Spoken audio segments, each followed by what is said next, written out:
All right, guys, welcome back to the channel. So today, I'm not trying to turn this channel into like a political channel. This is all we're going to talk about is DPFs and EGRs and how the government, what they're trying to do with everything. But I do want you guys to be aware because a lot of you guys aren't aware. Had a couple of things, feedback on what I posted before. Thank you for all the positive feedback for it, guys. I really appreciate it. We need all the help we can get and we need all the support we can get. We do have our JH Diesel mud truck shirts online right now. That would be a big help so we can try to fight this thing. We're gonna try to get some merch out there. And also we've got our mechanic shirts still there and along with our snapbacks. So baldeagle.com, that stuff's all available. And that would be great if you guys want to support us with that. That is awesome. The shirts turned out great. They're awesome. I love the mud truck shirt. Way better, in my opinion, way better than the old one. But besides that, Bailey, well, you know, it's my, she's helping today. Let's just put it that way. So behind me, this is what I want to teach you guys. This is what I want to show you guys. Behind me, I've got this is a exhaust system off of a 2004 F250. It's got a catalytic converter, it's got a muffler on it, so you guys can see that. This is from the downpipe back. Then next to me, Bailey, then I've got a system off of a 2000, this is off of 2015, the same one, or it was 2017, 15, same one I had the other day that was in the video. The only difference is the tailpipe section is off of Duramax. I didn't have a Ford tailpipe section, but you get the idea. What I'm trying to show you in comparison here is I'm trying to show you the difference between what we used to run to what we're having to run now, so you guys can really see it for yourselves and see the difference. Not only are the materials lighter, less material, less things to worry about, but the bulk of everything too, you see the difference. I have a pile of parts over here, and you've got your pile of parts right here. That's what I'm trying to get at with this. It's gonna be very difficult to overturn anything that the government's already passed. I don't think that, you know, we're gonna be able to get the emissions laws redone. I just don't think it's gonna happen. But I can, you know, stand for what I believe in, and I'm gonna put my opinion out there so people can see it, and I'm gonna put the facts out there so people can see it. Had a couple people respond on one of the Instagram posts where they were like, you know, well, we're glad that you guys have to have emissions, and, you know, diesel trucks, you know, it's terrible for the environment, this and that. I passed a diesel truck the other day blowing black smoke. So you pass one truck blowing black smoke, or you pass one truck with emissions on it. You see a truck with an emissions system on it, all intact, good to go. Well, I think about when I see that, I don't think, oh man, that one truck's making a huge difference. I think about the difference, it's the difference that all of the manufacturing and producing and the shipment of all this stuff is taking on the environment. Not the fact that one truck now is burning less emissions. Because you see how much more simplified it was. This right here, I can literally pick this up like one-handed. It's not a big deal. Same with the muffler. It's all one-handed stuff. This stuff, there wasn't a lot of material there. That was it. No EGR coolers, no DEF tanks, no massive filters. This thing has to weigh a couple 100 pounds. I mean, it's like, I would say at least 100, 150 pounds. On top of that, if you look at the EGR cooler here, this is an EGR cooler off a 6.7 Ford. This thing probably weighs about 50 pounds. It's got two coolers packed in there. It's obviously aluminum. And you have all that system on there. Here's a diesel exhaust fluid tank. And then obviously we got our DEF fluid. So that's what I'm trying to point out to you guys. Here's technically a newer Ford design minus the exhaust tip, which, like I said, I just didn't have a Ford one, but the Chevy one is pretty close. You can get the idea. Not only is this stuff having to be stainless and it's double walled, a lot of it, it's got to be thicker for the heat. It's got the heat shield, the wrap, all this stuff that you have to do now compared to literally just a pipe. So that's what I'm asking the EPA or the government to tell me how manufacturing all this stuff, a plastic tank, sending unit, electronics in there. There's actually a module that controls this also that's not over here. There's a lot more in the system that we only have sitting here. And this is actually a tank off of Duramax also, like an 11 to 16 Duramax. But I didn't have a Ford tank here, but this one was a Duramax tank sitting out, so I was able to put that out there. So you do have two Duramax items, two Ford items, but the bulk of it, the size of it, gives you in retrospective what we're talking about.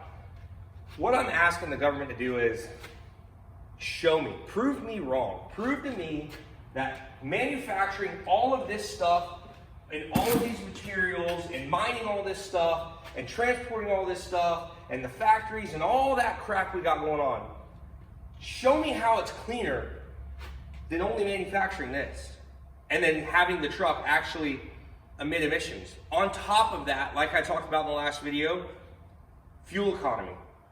This causes you to lose at least 30% of your fuel economy. On top of that, having to use more material in the as far as the DEF, more material in your DEF tank, more material for the coolers, more materials for the DPFs. Show me how I'm wrong. Because like I said, it's not just one truck. Even if we do, 100,000 trucks, not every single truck gets the emissions removed on it. It's not like every single person buys one and goes and has the emissions removed. It's probably about a 20 or 30% of the vehicles removes their emissions, and 90% of that reason that we saw back in the day was people having problems with their emission system, and they had it at the dealership 5 or 6 times, they couldn't figure it out, or they would replace a part and they're back again, and they're paying all this money out, and finally they're like, I can't do this stuff anymore, I gotta get rid of it. And so at one time, that was the reasoning for it. And it's how, I just wanna know, how is this manufacturing all of this better than just running this?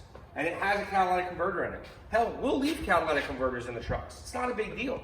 But I wanna know this. I'm half tempted to buy an emissions tester if I can find one that's decent.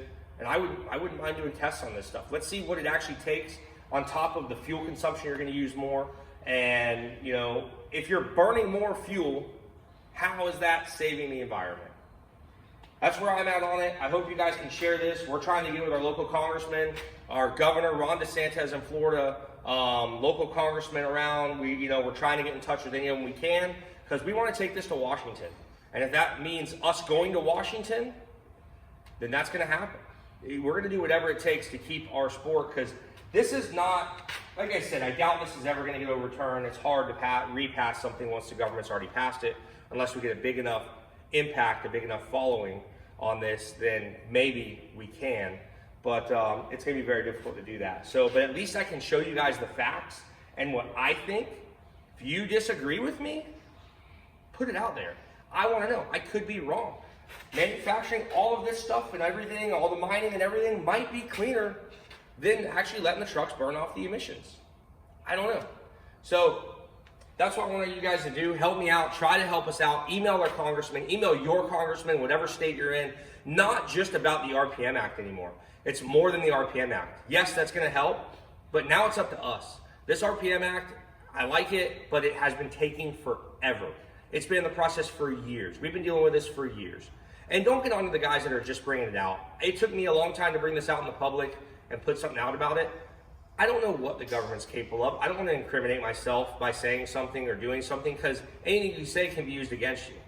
So I've kept it quiet up until now, but now I've got what they call a settlement and what they want to give me. And so a lot of guys haven't dealt with that. And I was in the same position as them. I didn't want to talk about it before I was involved in it. Because basically, you're stirring something up for yourself. And they're making these criminal offenses now. This is criminal if you get caught doing this stuff.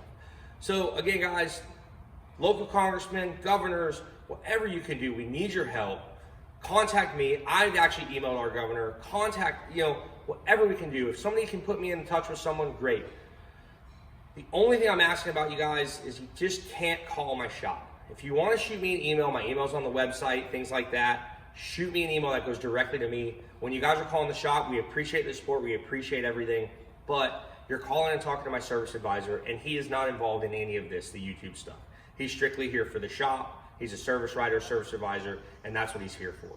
So he's not involved in any of this stuff. It's hard for him, takes time out of his day when he's got trucks he's having to work on and things like that. So guys, we appreciate the support, but shoot me an email. That's the best way to get a hold of me. I'll try to respond to as many emails as I can. We do get a lot right now. We've been getting a lot. But again, thank you for the support for everything, and I hope you guys enjoy the video today. So we're getting back in the video today, guys.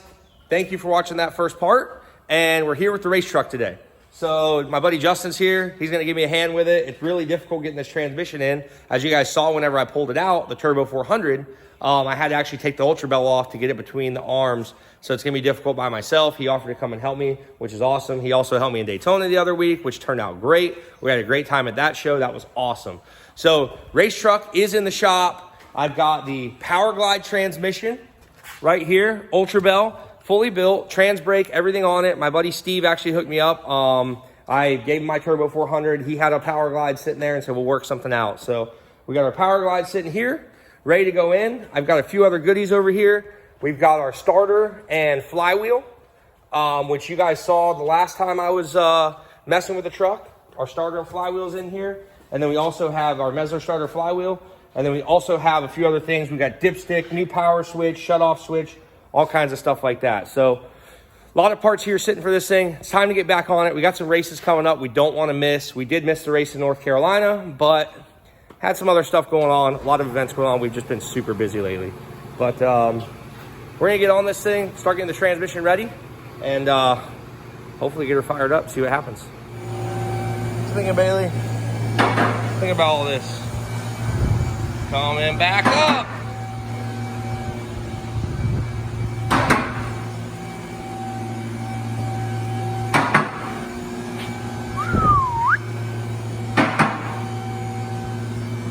That little transmission hold up to all that horsepower. You go all the way up. Is it? It stopped. I didn't stop it like that. Oh yeah, it is all the way up. Yeah, we got to get this thing a little higher somehow, but we'll figure it out next time. Look at the difference, guys. Here's the old starter, XS Power Master. Nothing wrong with it. Just you know, just the cheaper side of things. And then you got this freaking monster from Mezir. I think it's Mezir. Don't hold me to that. I'm trying, guys. I don't know how to pronounce this crap sometimes. But look at that. Billet. Just, what a unit. Cool. Came with some bolts. A shim kit too, just in case we need that. Hopefully we don't have to mess with it. Obviously, we got our flex plate bolts, which you guys saw, for our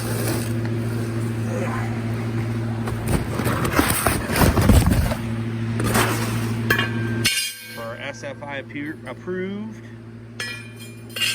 flex plate flywheel. This setup is going to be awesome, guys. All right. Well, first step is done. Our flywheel is installed. The flex plate is installed. Starter's in there. Look at that badass unit right there. Hell yeah. So we did have to rotate that thing a little bit, readjust it. Worked out good. But flywheel's in. And next we'll be bolting this sucker in there. A little bit different setup. We are going to have to probably shorten lengthen the drive shaft, which we have down there, and we're going to have to change the trans cross member. This is where the trans cross member was bolted. Hopefully we can still use the same deal and make it work. Well, what are you going to say? I've cut a couple takes out. What are you saying? What about what? Let's hear it. I was going to say, can we put it in here, but it won't fit in here. No, not slided. We're trying to figure out the best route to get the trans in real quick. I think we got it figured out. Justin said we should maybe put the tail housing this way, and then we should be able to slide the bell housing up. If you guys remember, I was by myself last time. I didn't have that option to do. I got help this time. So I think that's what we're going to try to do. We just don't want to pull this drive shaft and this hoop and everything out because it's kind of a pain to get back in there. But we're going to try that and see what it does. And hopefully it works first time and nobody dies. Or only one of us at least. Whoever's underneath it. All right, let me set this thing up. Here. Pick it up. If we have to, we can turn it sideways because it's narrower sideways. Yeah. Turn it sideways and then roll it in.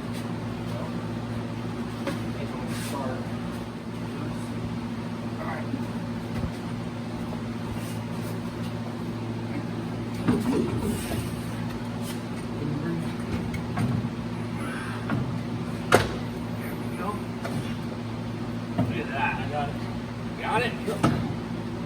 Professionals. Now, we can get this little guy out. Alright. I don't have to hear you. I got it.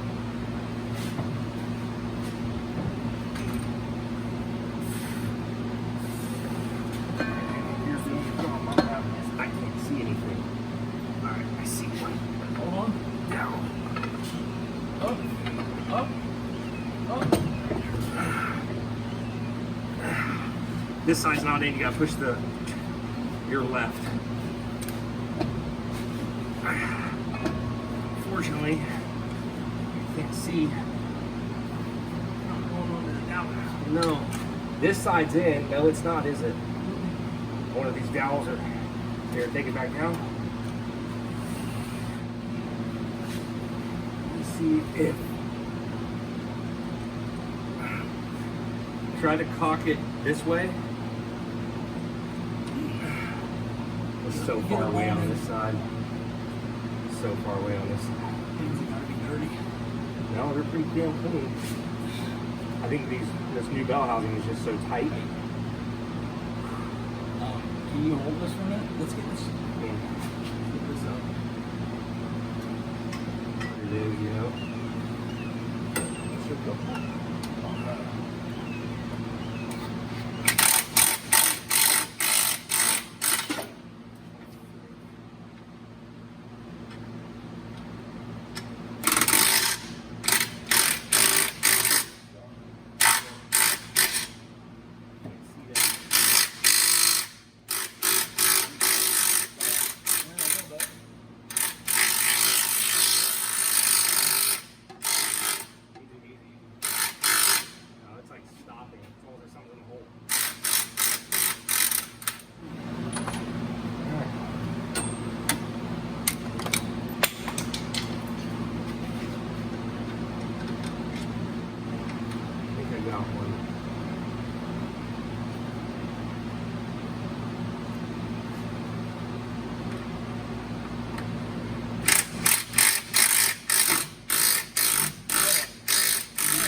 Actually, this one might be bottoming out because then that lock washer on it. So we gotta loosen that one up. Another one with a lock washer? Oh yeah, we'll get the rest of them in and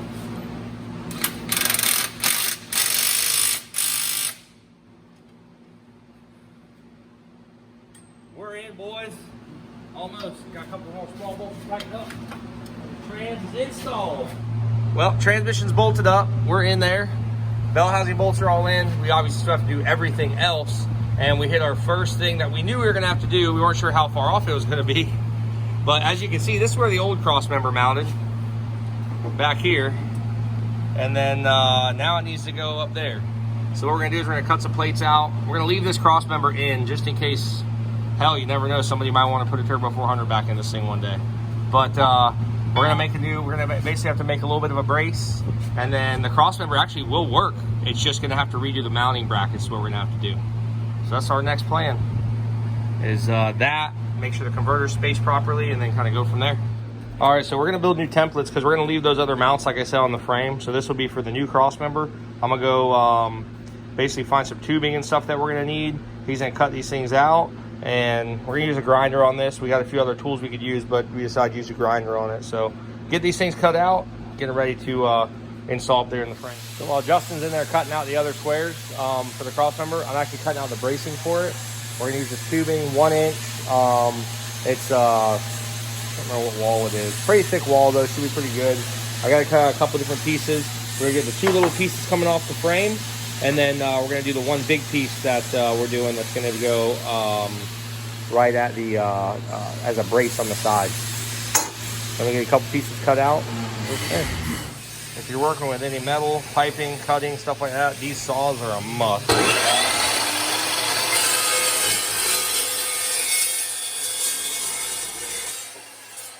are really rough cuts because we got to notch them and everything else, so I'm not going to stress too much on the cut on this. Dude's on a mission over here.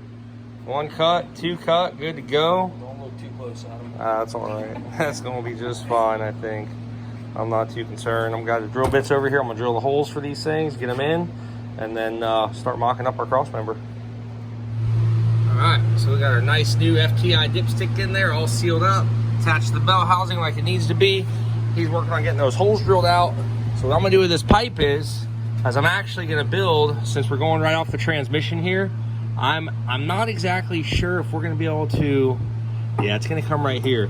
Just to have a little bit of extra strength, I'm gonna notch this out.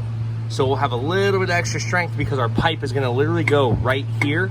So straight across from that. So this will be right here. I'll just double gusset that. That way, the trans cross member does have some strength. And then the other side, it looks like we're actually gonna end up right on a cross member tubing, which is awesome. So go ahead and get this thing kind of notched out so I can slide it in here and we can get her welded up. All right, guys, so these are for the cross member, building the gussets and everything on it. And then the actual mounts right here, those are gonna attach to those plates that Justin cut out already. Basically, this is what we're doing. We're beveling the end so it goes around the pipe. I don't have a tubing notcher. Maybe one day I'll grab one. Seen a couple online we like. But for now, this will have to do. We're only doing a couple small pieces, nothing huge. But as you guys can see what we're trying to do here, this will wrap around the pipe and then you can get a nice weld so you don't have a huge gap. But cutting this little piece out here, which is gonna go on one side of the cross member, and that should attach to one of the pipes that are already up there in the frame. So yeah, so she's in, set up, and about to tack this thing and get her welded in place. Actually, it wasn't too bad. Literally took us like, It's not bad at all. 45 minutes, maybe 30 minutes, cutting all this stuff out by hand and everything else, and literally just got to do a weld on it. So Justin wants to knock out the weld on there. I'll leave him to it. So he's going to be using the MIG right now. And soon enough, guys, HTP America hooked us up with a nice TIG welder. I haven't got to TIG anything yet. I actually have never TIG welded. It's going to be a huge learning experience. So shout out to those guys. They reached out and they're like, dude, you got to try our TIG welder out. Looked them up. They're legit. I got it all back there in boxes. And we just haven't even had anything to TIG yet. But we will, and it's coming soon. I got some stuff broken on the airboat that's stainless. We got to get that stuff going. And then we also got a couple things aluminum. Now we'll be able to build all our own piping and exhaust, stuff like that. Stuff we want to make real nice with stainless and all that. So, but he's tacking this thing in place right now. And we'll see how much further we want to get today. Now, for those of you wondering, I actually just noticed this. I walked through the shop with that diesel exhaust fluid tank and it was spilling out of the thing. So a lot of people don't know what happens, but when that stuff starts to get on the ground and dry up, look at what it does. And people say this is healthy and good for us. That's literally, it turns into like a carbon fiber, or not carbon fiber, but like a fiberglass almost. I'm sorry, but I can tell you, everybody says, oh, it comes from piss and this and that, but when I piss, it doesn't turn to freaking fiberglass. I know that. But basically the trail right to where we were, just so people can see what that stuff does. That's insane. It's nasty, disgusting. Anyways, yeah, it's all over the place. So that's what it does, guys. Just so you have an idea what we're dealing with here. That right there. Alrighty, guys. So transmission is completely in. It is mounted up. Cross member's done. All that stuff is good to go. Trans brake needs to be wired up. The shifter needs to be installed, which the reason I didn't do that yet, I'm going to go up top and do the gate in the shifter itself. Converter bolts still need to be put in, but I got to put a little spacer in here. Haven't figured out the width of that yet. I got to space it out just a hair, not a big deal. I might even be able to use the old spacers. And then obviously we have to have the drive shaft built. So I've got some parts hopefully for the drive shaft. I gotta go to a drive shaft shop and have them take care of that for me. The drive shaft needs to be lengthened. It looks like probably about, it's gonna be about a foot long. This is the old drive shaft. Basically the U-joint to the slip joint. So it's probably gonna be, you know, anywhere from about another 6 inches longer than that. But everything is done. Well, sorry, no, everything is not done. But all the major stuff is done. Now it's simply just like bolts and nuts and just small stuff, nothing major, and the drive shaft. So cross members in, done. Justin welded that up for me. And then we got the plate underneath there. Everything's looking really good. So hopefully with this new transmission, new torque converter, this thing's gonna scream out of the hole and hopefully scream the whole track. But let's go up top. I'll show you guys the gate we're putting in there for the Powerglide. I gotta change out the Turbo 400 one, and then we'll come back down here and we will hook this up so the linkage is all hooked up, and then I'm kind of just waiting on a couple things after that. Pretty good. All right, so to install the gate, I actually gotta take this shifter all apart. So I had no idea on that, just realized that, but no big deal. We're gonna start taking this thing apart, get it all out, get the gate out, get my new one installed. This is the gate, it's this piece right here. So we're gonna remove this because this is obviously set up for the Turbo 400. Well guys, we kind of hit a roadblock here. So actually, I don't think I do have to change out the gate. The gate looks like it's gonna be interchangeable, which is cool. I'm assuming it just doesn't pull all the way down. The shifter just will stop right here and you don't go anywhere past that, is what I'm looking at, because the shifter looks, the gate's the same as this. And it says right on the package that it's for a 1-2 speed. So you can do park, reverse, neutral, 3-2-1, park, reverse, neutral, 1-2-3, park, reverse, neutral, 2-1, and park, reverse, neutral, 1-2. So you can go either way. The gate's the same, so we don't have to take the shifter apart. I don't believe we do. I don't know, I've never really messed with one of these shifters, just never had one. And then underneath where we hit our roadblock, we're hoping we're gonna be able to get this to work. The linkage is actually damaged, as you can see. At some point it just got mangled up. So, and it won't align. We gotta adjust it back to make it fit. We've got it loosely into this bracket. It's the bracket all the way forward. We have no more play or room to go on that. So, because this thing is bent, it's just twisted up. So we're just gonna get a new cable for it, and we should be able to get it seated in there properly. And that way we're not, trying to rig something to make it work. But yeah, other than that, like I said last time, we got all our grounds cleaned up. Justin's back here working on the power on-off switch, which he's got it there. Oh yeah. We went with this style switch now, a little bit better than that pull style switch we had. We had a lot of problems with that thing, so went with the new one, and hopefully this thing lasts and doesn't mess up on us.